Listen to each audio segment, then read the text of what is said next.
krenula ova akcija kad ste ga sada renovirali tokom prošle godine? Pa ja sam došao iz Austrije 2000. u penziju i onda radio sam kuću, fasadu i od to rekao, hajde da i ovaj mlin, rekao, pitat ću ljudi, redovnika, rekao, da radim, da ovaj mlin opravim i tako da sam pitao, da su oni dozvolili.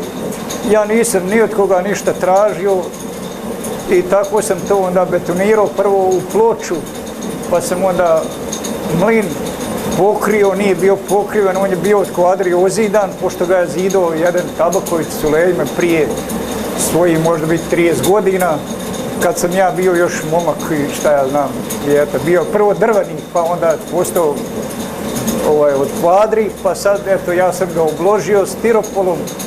Jest da su mi pomogli Hasan Dervije Melkića, Allah rahmetelju, on je najviše mi dao i on ga je otvorio kad je bio otvor mlina i tako da smo imali tu malo piće i hođa je bio, dovu dao, bio je baš Ismail, bilo narodom dosta, vi niste mogli tad doći, eto došli sada, pa eto kažem, ja sam onda to tako napravio, ljudi su došli, neki su nešto i dali, neki nisu i taj znam, ali ja ni od koga nisam tražio ništa. Ja sam imao volju da to bude tudi kod moje kuće, da je lepo i tako sam to napravio. I Hasan je onda govorio da će da napravi jednu tablu, kao da sam ja to pravio da napravi tablu. Ja sam rekao da ne treba tabla, ja sam to napravio, ja s tim nije da nešto dičim ili šta, da mi volim da je tu lepo i da narod, evo, pomalo dođe, melje, ne plaćiva ništa, ko je dao, hvala mu i tako, znaš. Drugo je to, ne znam šta da kaže više. Evo, kažete nam, sad vidimo mlin u funkciji, ko melje se žito ovdje, da li redovni redovnici neki, ili možda i komšija samo za vlastite potrebe? Pa čuj, dođu ovako komšije i nekom dođe sa strane, reče da im malo se melju za kuruza i to, znaš. A ovako da ja meljem, nekome ne meljem. Ja nikome, mislim, sameljem i odnesem čak čovjek. A mislim, ne naplaćivam nikome ništa i tako. Evo, recite nam, da li ste možda svi bili mladić, da li ste možda dolazili ovdje u ovaj mlin? Pa jesam, pa da, ja nisam ovdje imao kuće. Moja kuća gore bila u strani, onda sam ovdje napravio kuću, poslije onda bio i mlin tu. Dobro, nisam ja imao u njemu reda, ja sam umio gore drugom, ali eto, tako da jedini taj što sad, evo, melje, zato što sam ja tu, mislim, napravio ga i ovi drugi ne melju. Zašto se zove Devetak? Pa, pravo kažem, po nekom čovjeku sigurno morao se to zvati, ja da to ne znam, to je davno. Ja sam prije mlin bio, nek sam ja i rođen. Ovdje bio. Kažete nam, da li neko radi ovdje? Koliko mlina ili vi možda znate nešto kako to ide, kako funkcioniše sve? Pa čuj, ne radi niko iznad mene.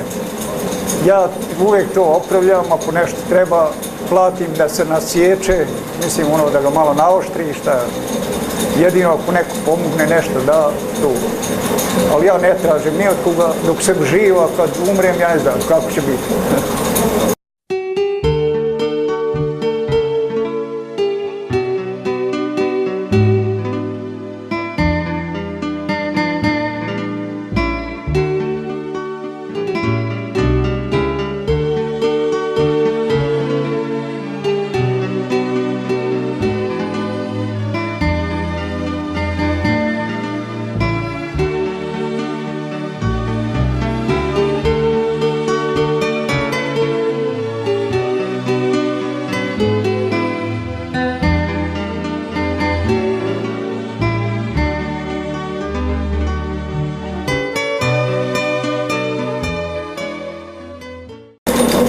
Ozgo, naime, sipaš gore žito i onda žito ima vam dole ovaj otvor i polako ima ovo čekolo, to mi je pravio Sali Albegić, umro je isto laratelj.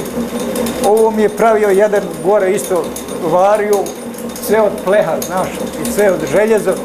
I onda dole, evo, toči dole fino, podižeš na ustavu, podižeš, spuštaš, dižeš i tako da hoćeš sitnije, krupnije, kako hoćeš. I tako, ovo je mušnjak isto od željeza, ovo sam vam salio od betona, klade i šta ja znam, kamen. Ovo sam isto radio kod Rosvaja, dole sam radio ovaj obvod okolo.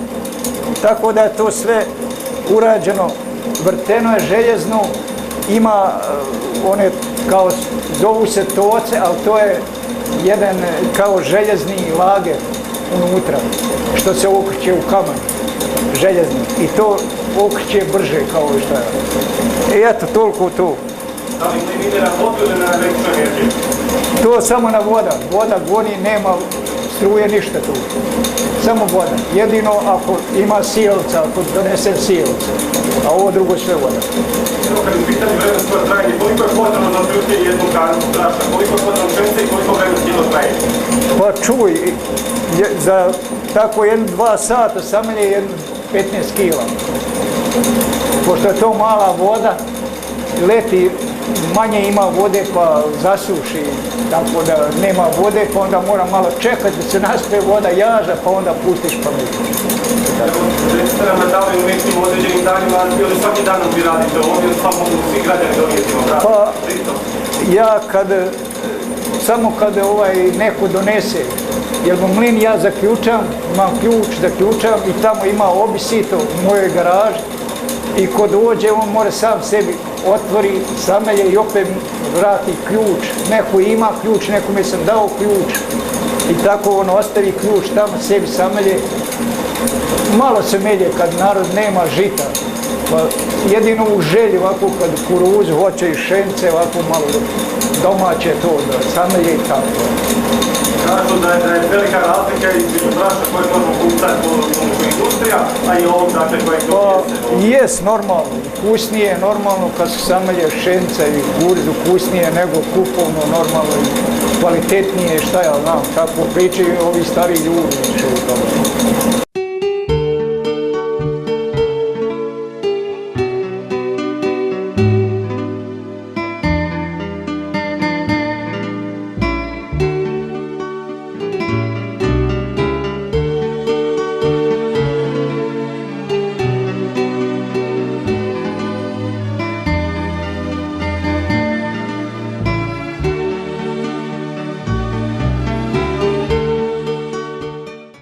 Ismaile, kažete nam, da li ste vi ovdje dok ste bili dječak ili mladić dolazili u ovaj mlin?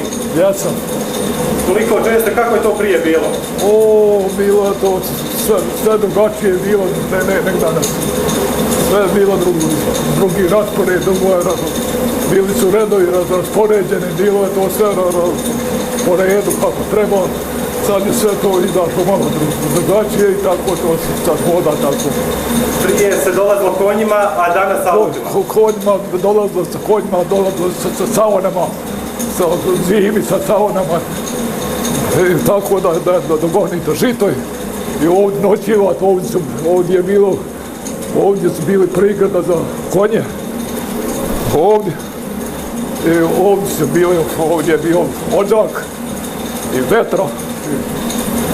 To je tako, mlinari, čitav red, čovjek, mlinari, melje svojim komšijama i tako.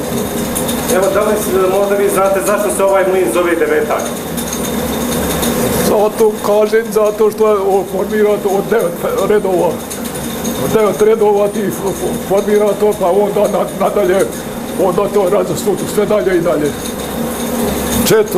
Po četvrt, po red i tako dalje. Recite nam, da li ste sada vi malo učestvovali u ovoj akciji renoviranja trenutnog, evo sad mlina koji je protekle godine otvoren? Da li ste vi malo finansirali nešto? Ja sam dao. Kažete nam, da li vi danas evo dolazite i donosite žito ovdje da meljete? Dođu ovi moji, dođu i nas, ja ne idem, jer ja sam već godine su prošle. A dođu ovi moji, dođu sa mene i tako. Ali vjerujem da i volite jesti hranu koja se napravi dakle od ovog pražnja. Ja, sigurno.